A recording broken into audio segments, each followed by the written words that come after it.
everybody. Thank you so much for tuning in to Face Me Fridays. This Face Me Friday video is the Father's edition. Happy Father's Day to all the fathers out there. I have my father, Edward Pitts. Say hello to the people. Hello to the people.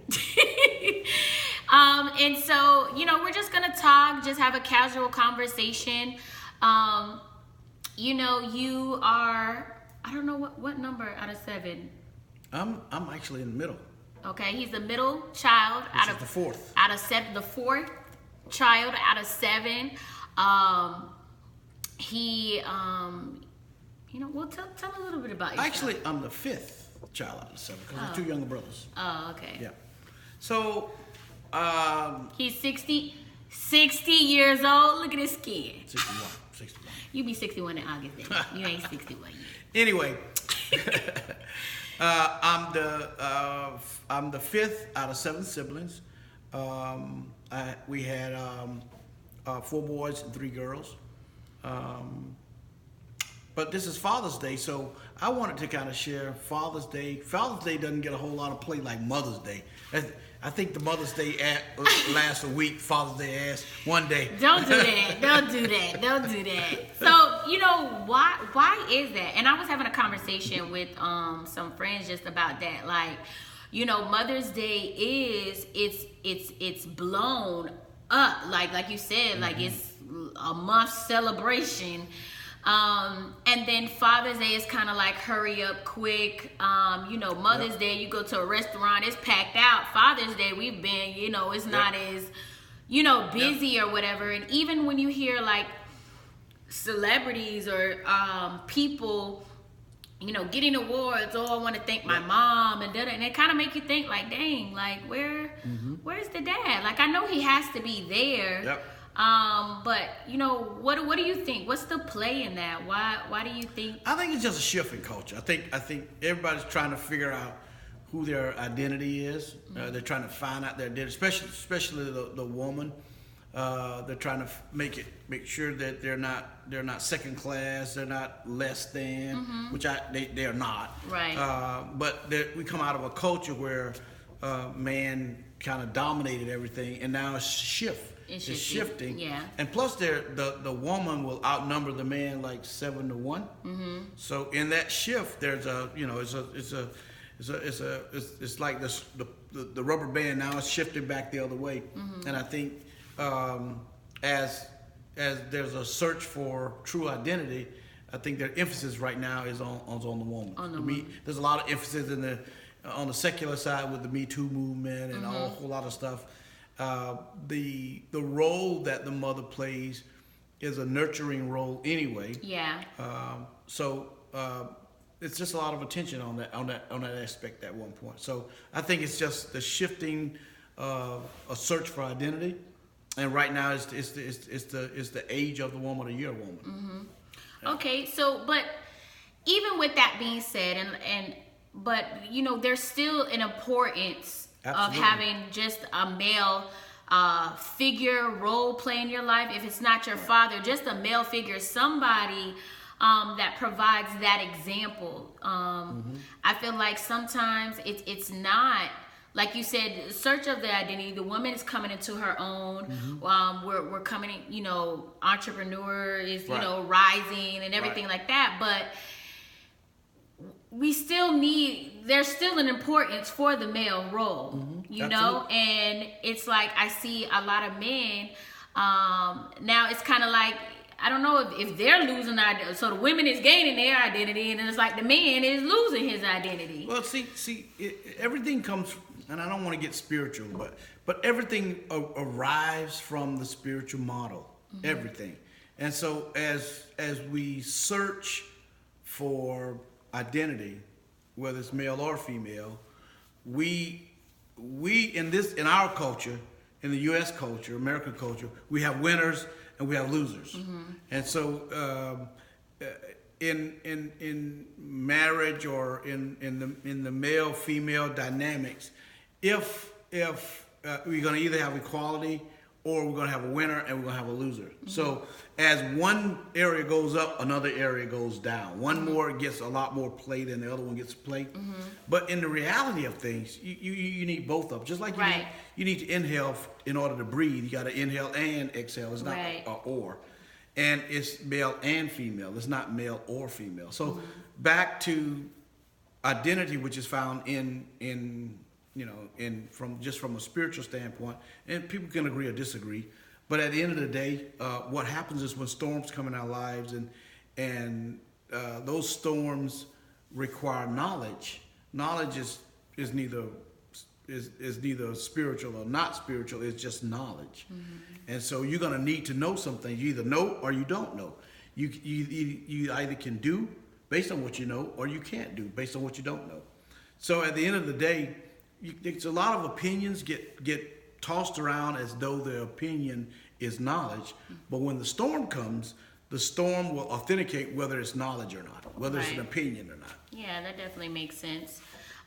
So just tell me a little, what do you think about, and I was talking with my coworker today, what do you think about just how, when, Mother's Day comes around, okay, praises to Mother, Father Day comes around, then it's like, oh, well, happy Father's Day to the mother, like mother and the father. And me personally, like, I just totally disagree with that, because if the male figure is not there in the lives, then you're just a super mom. Like you cannot replace the male presence. You know what I'm saying? So it's just like, why, say, oh, happy Mother's Day and Father's Day, or if it's a single dad, oh, happy Mother's Day to you, to the dad. Like, no, like you're just a super dad, or you're just a super mom. You cannot replace that role. So again, that's as we search for identity. Again, it's that winning and losing mentality. Yeah, we try to be everything, and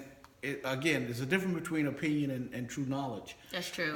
So you can pretend or have an opinion that I'm going to play the role of both the mother and the father. Just as a man can't play the role of a mother, a woman can't play the role of a father. So they can be there in support and do all of that, but there is a spiritual connection that if it's not there, it's just not there. You see what I'm saying?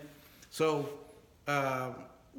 again, everybody have their own opinions, but when the storm comes,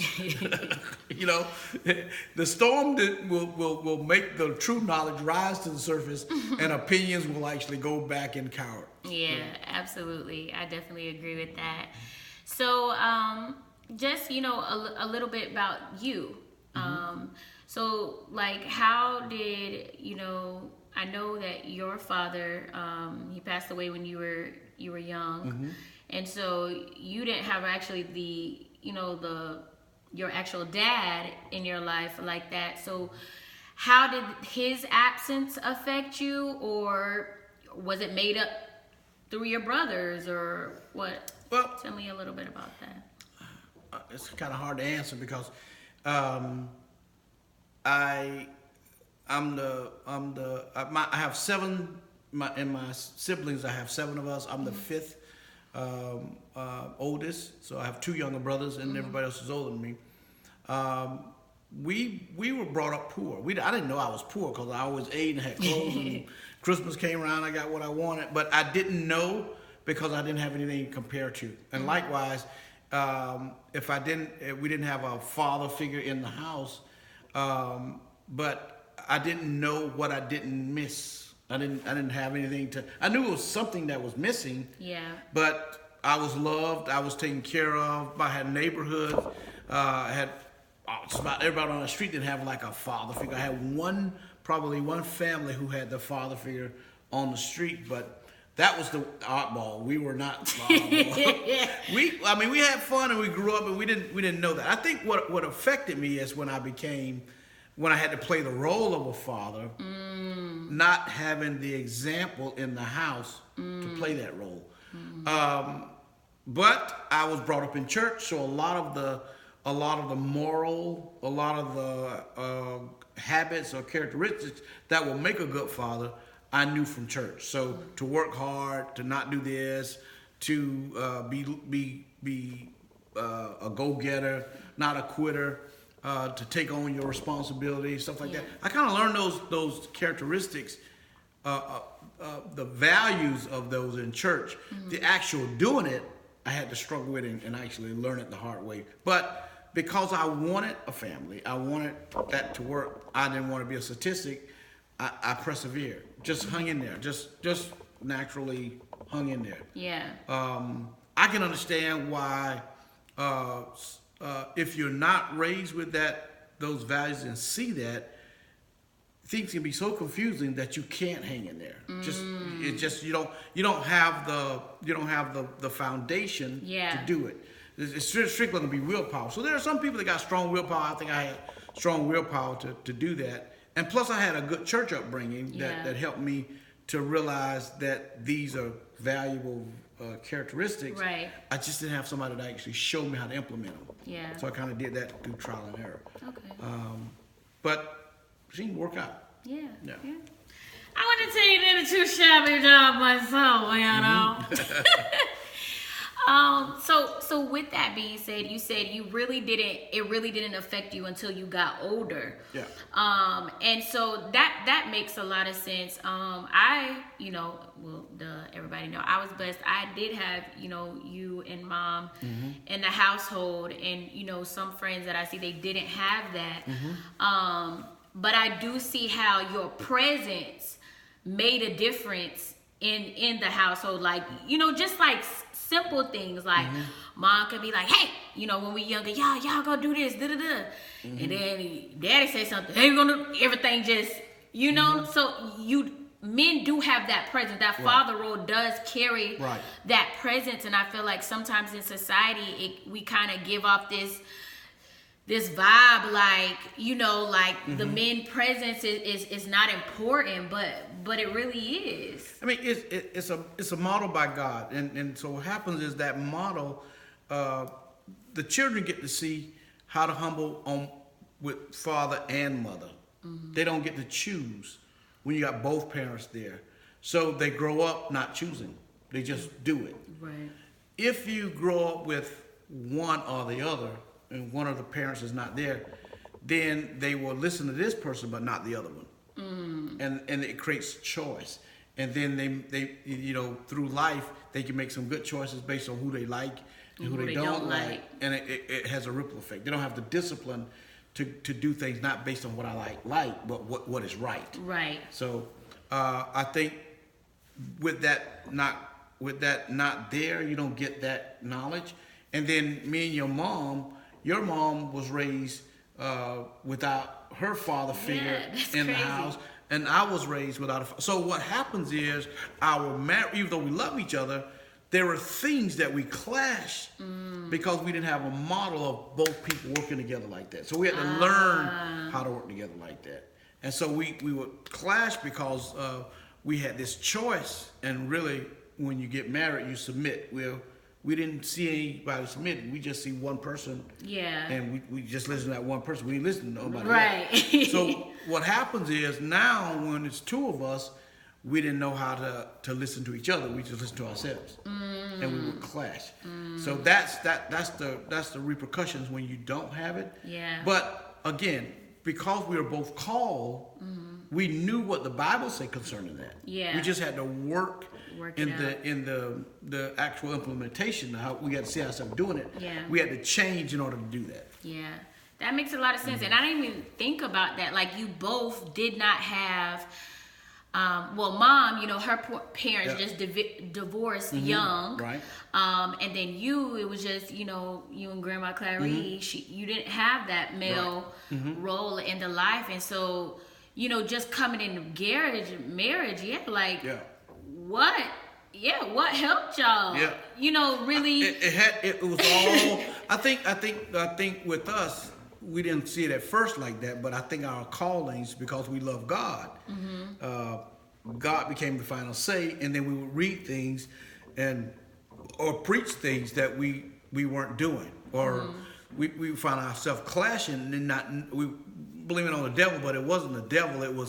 We were the results of two people without the example of two Right. people living together. Right. We had one person living together, so both of us decided we were gonna make decisions for ourselves, Right. because that's the way we was raised. Right. But it doesn't work when you come together. It's much easier to say we're gonna go our separate ways because that's the model it was raised up in. Yeah. Yeah. But it has some being together definitely have greater benefits than being by yourself. Yeah, absolutely. I would say I'm definitely appreciative. What I noticed that just growing up in the house with both of you all is that, you know, even with the arguments or even with, I'm grateful to, like you said, to see that, okay, we can still work through this. Right. You know what I'm saying? Not just leaving, it's an argument and then what else? Yeah. Oh, mom and dad ain't gonna be together no more. But y'all were able to be mad, Right. Calm down. So not only we seen the argument, but we seen the reconciliation. Right. And I think that's so important Absolutely. when you're young as Yeah. a child, because like you said, it's easy to throw somebody away. It's Right. easy to walk away and, you know, with anything. And I think that really helped just in relationships, period. Right. Not just maybe dating, but even in friendships Right. or on job relationships, Right. that not all the time you're going to be, not all the time you're going to agree with someone. But can you still reconcile? Can you still put away your differences and still work together? Right. And so I think you all really, really exemplified that to me and Serena, that even though, you know, y'all may not come together all the time, but to see the reconciliation at the Right. end, like, oh, just not leaving it on bad terms. Right. Like, I do appreciate that now that I'm older, that, you know what I'm saying? Right. It's not fairy tale. What Right. in society where we give, you know, and they live happily ever Right. after. Right. But it's not like you really, relationships is really work. Yeah. And I think you hit it down. If I grew up and I only see the argument, I see people leave, then when I became of age, I would view the argument as the end of the world, the end of this, and I might as well leave now. Yeah. But if you can see past the argument and you see something happen after it, it gives you hope that, okay, the argument is not the end of the world. It's just something we work through, and we are strong enough, and there's a life after the argument. Yeah. And that part, I think you have to see it, because when opposition comes, it's not the end of the world. Anything that you attempt to do, you're gonna have some opposition. Yeah.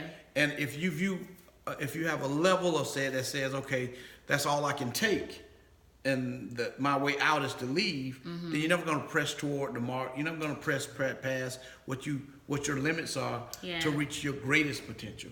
And so I think I mean, we've had arguments, but we've always come together and worked them out. But it was a testament of how we were raised. See, we didn't raise. If we had seen that in a family, then we would know, okay, that's no big deal. Yeah. But because we didn't see that and everybody was separate, everything was a big deal. Yeah. And it was a big deal because the idea of, okay, this is the argument that's going to ruin everything. This is the argument that's going to really cause us to be separate. And what we realized is, no, that's not it. It appeared to be at the moment. Yeah. It was a drama at the moment, but that really wasn't it. It actually helped us come together. Yeah. Yeah, I definitely I like that we were able to see that growing up, just because I do see now a lot of people that I meet is that it's just we lack the ability to work through things. Right. And we just have this idea that, this is it, you know, and we don't know how to put forth work on anything. We do shortcuts, or if one thing doesn't go right, this ain't my will, this ain't the purpose for me, or I'm not supposed to be here, or you know. And sometimes you are put in places where you have to persevere through things. Like I remember, just for example, when I got my apartment or whatever, and I first was trying to go and they told me no, and then I'm like, man, I ain't never gonna move out. And you know, mom was just like, no, sometimes you're gonna get told go back in there, and I'm like, oh my gosh, like I don't want to go back in there. But just being able to see the process and everything unfold, and then I go back in there, they're like, oh, we're talking about you, everything's good, and I'm like, what? You just told me no, and so it's just those little life lessons that sometimes we take for granted, but it does go a long way, because it's like a domino effect. Like you see it here, but the principle of a thing, it applies to other areas of your life. It's one thing to read it. It's another thing for somebody to tell you about it, but it really is beneficial to see it in action. If you can see it in action, you see the whole thing, you see how it all come out, then you say, okay, I got it. I see that, right? Yeah. But if you're a single parent, and you don't have the luxury to see that how it plays out, then you'll reach a conclusion as a child that, okay, when it happens, that's going to be in it. And you lose hope. See what I'm saying? And you give up. You don't want to give up. Or you don't want to be hurt, and you want to be disappointed. But quitting forces you to be hurt and disappointed. Yeah. It's the Bible says, if I press toward the mark, the prize is pressing toward the mark. But if I don't have the hope that there is a mark, I'll give up. Yeah. And I'll never reach the joy and the thing that's in me that needs to be birthed out, because I didn't think it was possible, because I thought something else was I reached a conclusion that was the end. Yeah. Yeah. I just want to, this has been a really, really great conversation. Thank you so much for coming on the show. Thank you. But I just want to give an encouraging word out there to a mother or a father. Some people did not have the luxury of having those that father role in their life, but give them some words of encouragement. The statistics is that most marriages end in divorce, and it appears like it's hopeless, but the marriage is not the source of the knowledge. God is the source of the knowledge. So even if I didn't have a good home life, or didn't have the model parent, or if I had two parents and they argued all the time, and they end up in a divorce, and so you might walk away with the taste that I don't want to be married if it's going to be like that, right? So even if you have two parents, it doesn't mean it's going to be perfect. It doesn't mean it's going to be happy. It doesn't mean it's going to work out. What makes it work is actually love. And what makes that love works is having the right model that comes from God. The Bible says, whomever God joined together, let no man put asunder. So the whole model of how marriage should work, and how man's identity is, and how a woman's identity is found in God, that's found in love. And once that is manifested, then all the things that we have to go through to manifest that, or to experience the results of that model that God has put in place that makes it work, we'll experience it. Sometimes we can't appreciate it until we become parents. I don't think I need that. That doesn't make any sense, until you start raising kids and, oh my God, I don't know how they did it. Well, it took those things that we didn't take for granted until you need them. And parenting is one of it. Husband and wife is another one. And so, even if you had a bad marriage, or even if you've been single, or whatever the case may be, that doesn't mean it doesn't work for you. It just means that person probably wasn't the right person for you. Or it also means that I probably need to get closer to God, because I'm trying to work something that has spiritual origins in a natural environment, and I'm picking and choosing what I like and what I don't like, and rather than submitting myself to this whole model and watch it play out. Yeah. So that my word would be, hey, hang in there, and if you need some help, go get some help. There are people out there that you can talk to, whether they're professionals, whether they're pastors. Find somebody that's married, that has some wisdom, that seem to be happy. And talk to them, see how they got there, and see what they did. See, and get some examples, because once you get a reset of how things are, you'll realize, wait, maybe I'm putting too much emphasis on this. Maybe it's not a big deal I thought it's going to be a big deal. Or maybe I should back off and take another approach.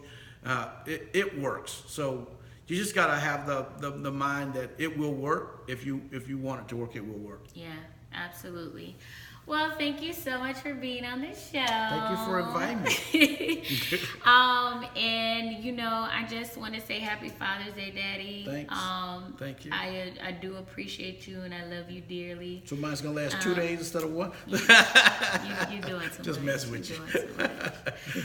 But no, honestly, you know, I appreciate everything that you've done, everything that you've shown me, every advice, everything to shoulder to lean on or whatever. But you know, I just appreciate you just, you know, for being there, your presence. It really means a lot. And I just want to say Happy Father's Day to all the fathers out there. You are appreciated, you are loved, you are cherished. Don't give up. Hang in there. Keep, like he said, press towards the mark. If you need help, reach out for help. You know, Right. sometimes men, they have this, we put this stigma on men that they just have to know everything. You have to da-da-da-da. But, you know, sometimes you may not know. You may not know what to do. It's okay. But just want you to know that we appreciate you. Again, Happy Father's Day. Happy Father's Day. Happy Father's Day. Thank you. All right. Until next week, you all stay blessed, stay encouraged, and keep the faith. All right. Toodles.